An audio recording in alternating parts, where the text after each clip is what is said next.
করতে যাই না, স্পিড বোটে যাবে আমার একটু ভয় লাগে। এগুলা কেন ভয়? খালি চুপচাপ বসে থাকে। যদি ডুবে যায় এগুলা আমার কোনো ভয় নেই।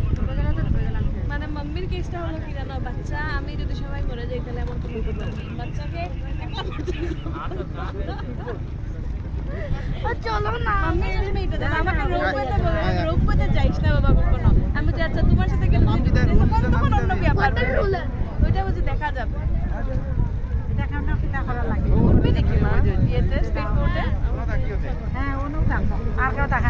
রুদ্র কায়াকিং কইবে